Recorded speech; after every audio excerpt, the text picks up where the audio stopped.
ამ წუთებში პარლამენტში კომუნიკაციების ეროვნული კომისიის საქმიანობის შემსწავლელი დროებითი საგამოძიებო კომისიის ხდომა იწყება. ხდომაზე კომპანიების საჩივრებს განიხილავენ. კომისია უკვე რამდენჯერმე შეიკრიბა, რა ეტაპზეა მოკვლევა. მირიან გორგოძე ჩაგვერთება პირდაპირ ეთერში დეტალებით. მირიან, გისმენთ. სულ მალე შეიძლება ითქვას, რომ პარლამენტში არსებული დროებითი საგამოძიებო კომისია თავის სამთვიან მუშაობას შეაჯამებს. ეს კი იმას ნიშნავს, რომ უახლოეს პერიოდში რიგარეშეს ხდომაზე კომისიის წევრები დეპუტატებს სამთვიანი მუშაობის შედეგებს წარუდგენენ.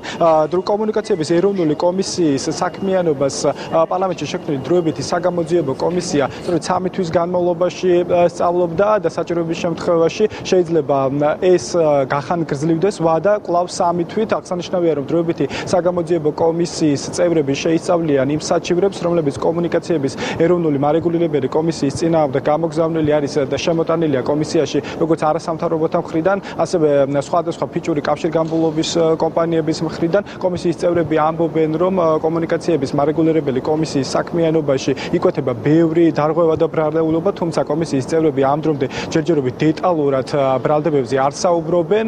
და ასევე მნიშვნელოვანია, რომ დღეს გაიმართება მორიგის ხდომა და ამ ხდომაზე ერთ-ერთი საგამოძიებო ფილმის ჩვენებაც მოხდება.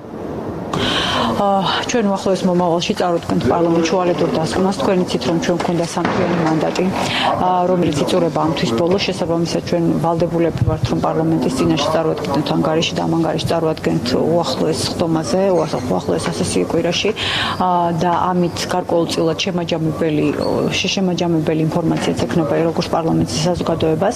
ერთ-ერთი თემა არის, როგორც იცით, თვითონ კომისიის მანდატი არის კომისიის წევრთა საქმიანობის შესწავლა და შესაბამისად ჩვენ საუბრობთ არა მარტო თქვა 1 ოქტომბრამდელ ამბებს, არამედ იმის შემდეგ ამბებსაც.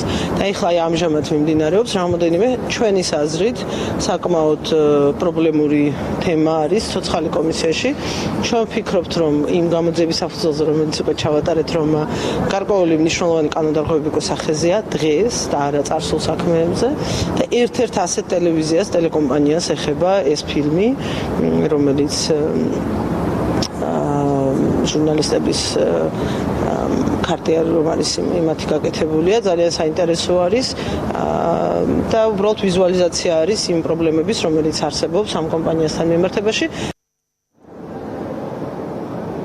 კომისიის წევრების ინფორმაციით უახლოეს მომავალში გაიმართება დროებითი საგამოძიებო კომისიის ღია ხდომები, სადაც დეპუტატების შეკითხვებს კომუნიკაციების ეროვნული კომისიის წევრები უპასუხებენ და არ არის გამორიცხული, რომ ამ დროებითი საგამოძიებო კომისიის ღია ხდომაზე მოვიდეს და დეპუტატების შეკითხვებს კომუნიკაციების ეროვნული კომისიის ყოფილმა თავმჯდომარემ ირაკლი ჩიქოვანმაც უპასუხოს. პარლამენტიდან ეს იყო მირიან გორგოძე.